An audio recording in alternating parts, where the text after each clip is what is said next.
Today I wanted to get into cryptids because our topic is strangeness. We've covered a lot of ranges. We went from spirituality or spiritual things to like the cults and stuff. Mm-hmm. We've also discussed The catacombs. like natural strange things that's happened. The stretchy skin guy and the person that can twist himself around his whole body. Have you ever had matcha tea? Yeah. It's really good. Today's my first. Well, this girl I met, she gave me some of hers, but I never had my own. And today's the first time I realized it was good. I didn't know it was such a thing. Okay, No. that was just a sidebar. Yeah. How do I But get today I want to kind of get into discussing the skinwalker, dogmen, and the wendigo, and like I said in the comment, I was like, sightings of these creatures, they stretch from Canada all the way down to the deserts of the Southwest in the United States. Oh wow. And the stories about these creatures or beings, I mean, they go back all the way to the ancient Native Americans and their lore. So I that's the thing that really captures my attention about them the most, about these three in particular. Not the dogmen as much as the wendigo and the skinwalker. You know what I mean? And a lot of people think the skinwalkers and the wendigo are the same thing, but they're not. So. I'm about to look them both up because, like I said, I've been playing Minecraft, and I see you have this here in the chat. That's why old John said good luck. I wonder why. Oh, I wonder the way I said that.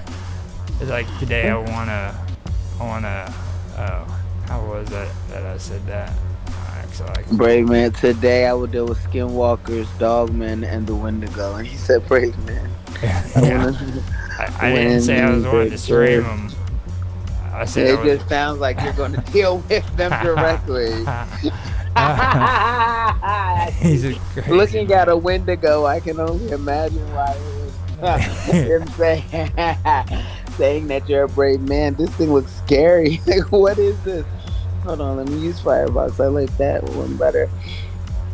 Yeah, he caught me on that one. He did catch me on that one. I got a kick out of that too. I'll put the links that I have so far on there. Oh my gosh. Hey, haven't people said, I apologize, I'm eating ice from that drink, and it's so unprofessional, but the drink was so good, the ice tastes good. Yeah. Hold on. I've heard of people saying that they seen that. That looks like that thing that people have saw near Area 51. Remember, have you heard about that story? Hold on, let me see if I can find it. First, the market just opened, and I have to make sure I'm not going broke because I was up when it closed on Friday. Okay. I'm not going broke. Beautiful, beautiful, beautiful. Good for you. I know. I'm so grateful. I literally started with $15, and I'm still in triple digits, so that's nice to see. $15 got me over 100. And so, let me see. Where am I going? It was like a story not too long ago, and sightings, and it was like an upright creature sightings. Because it looks like this window thing of upright creature near area. No, 51. I can read the beginning for the wendigo if you want me to do it. So, here it is. Yeah. Okay. I will. You're gonna read it, or?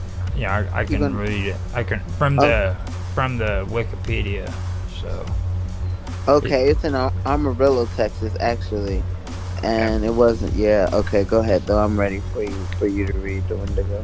Okay. Wendigo is a mythical creature or evil spirit originating from the folklore of Plains and Great Lake natives, as well as some First Nations. It is based in and around the east coast forests of Canada, the Great Plains region of the United States, and the Great Lake region of the United States and Canada. grouped in modern ethnology as speakers of Algonquin family languages. Algonquin family languages, and the Algonquin are one of the most populous and widespread North American native language groups.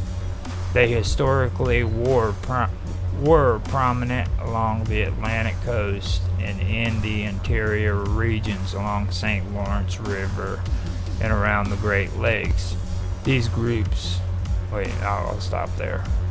Now, the Wendigo is often said to be a malevolent spirit, sometimes depicted as a creature with human-like characteristics, which possesses human beings. The Wendigo is said to invoke feelings of insatiable greed and hunger, the desire to cannibalize other humans, and the propensity to commit murder in those that fall under its influence. Oh my gosh. In some representations, the Wendigo is described as a giant humanoid with a heart of ice, a foul stench or sudden, unseasonable chill. No, a foul stench or sudden, unseasonable chill might precede its approach. In modern psychiatry, the Wendigo lends its name to a form of psychosis known as Wendigo psychosis, which is characterized by symptoms such as an intense craving for human flesh and an intense fear for becoming a cannibal.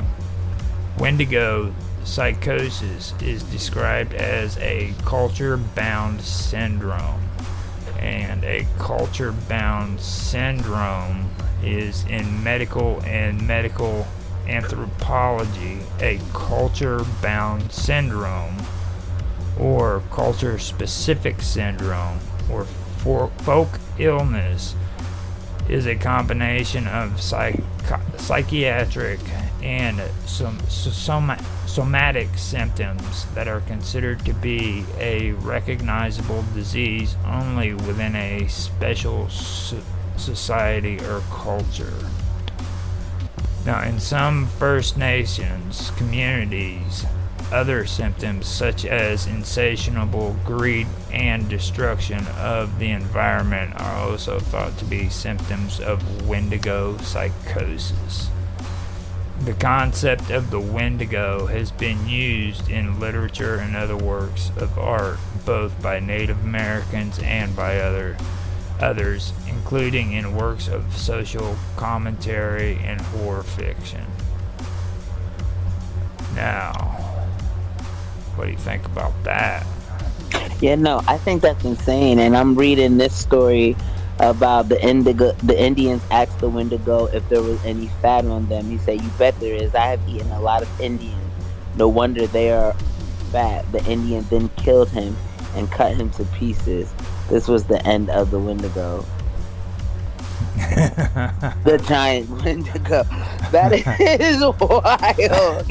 Like, I'm listening the descriptive part of it is like, oh, they just cut him up. Fuck you. Yeah, they were like, "You what? You ate who?" Oh, okay, man, we'll show you. And that's literally what happened. I didn't even feel any suspense when you told that story. I was like, No. what the heck? Like, watch your mouth. Oh. That was the end of the Wendigo. Yeah, that was the end of the giant Wendigo. Like, what? That's insane. He said, "You bet there is. I have eaten lots of Indians. No wonder they are fat." The Indians then killed him and caught him. We ain't even gonna ask no more questions. You will die. Don't say nothing about a fat Indian or you might end up... No. And then we had Wendigo soup. That should have been the last. That should have been the last sentence. That's And then crazy. they had Wendigo soup. Where the hell they come up with that stuff? I know. What does it says? It says, where does this come from? Folklore description. But I'm just looking at it. Okay, Ontario. I mean, and see, this is why I would not be moving. Like, keep my like. Look at this thing. I wouldn't Now even. the I wonder Wendigo, if Tan ever seen any of these. the Wendigo is actually more prevalent in Canada. I do know that from everything I've seen and heard. I've always heard more of the stories of the Wendigo coming from the Canada area. I didn't know that it was more prevalent towards the East Coast, so I thought it might have been like in Saskatchewan and areas like that because of the deep woods and stuff. This picture that Medium has of it looks like Baphomet. Like the way that they depict Baphomet to be. The skull and I don't know. I'm not The terrified horns. of. Yeah, like The, his skull. The way his skull looks like. Even this one, the Wendigo. Oh, there's a movie. Oh, I might have to indulge. I'll probably be scared crapless. But then this guy, the Legend of Fort Kent Wendigo. He looks like a straight human with horns. This one looks scary. Oh now my now gosh. the word indigo appears in many Native American languages and has many alternative translations. The source of the English word is the Ojibwe word Wendigo or Wendigo with two O's instead of one. In the Cree language, it is Wahitikau. You sound like you about to start singing Witikau. for a second. Yeah, Wedikau. Also translated Wedikau. Other Oh man. other translations include Wendigo, Wendigo, Wendigo, or go. Yeah, Windgo, or Wingo with two eyes, and then Wingo, Wendigo, Wendigo. Just basically a whole bunch of changes in the letters and stuff. Yeah. Wensigo is another one, or Witiku. And then How did you learn Wingu. about this stuff? I was fascinated with it. It's interesting stuff, and this stuff stretches throughout history. This isn't just something like Indians were talking about this before a white man even stepped foot on the freaking continent. You know what I mean? So you didn't run into any of these or have friends that ran into No. any of these. This just comes from your I'd research. love No, to I was find just people. I'd right. love to find people who'd be willing to like share their stories on stuff like this because I wonder if Tan has ever heard of a Wendigo. I'm fixed to text him and ask. I'm gonna chat him and ask him. don't get him scared now. He'll get Have you? Yeah, right. Tan's minds would be, you know what I mean, like the super scion of everything. You're right. They better be scared of him. You know, No. so those common ones you got to be careful of. No, the plural you form ask of it. Wendigo is Wendigo. It is also spelled Wendigoag or Wendigoguag or Wendicoke. The Proto-Algonquin term has been reconstructed as Wentikowa,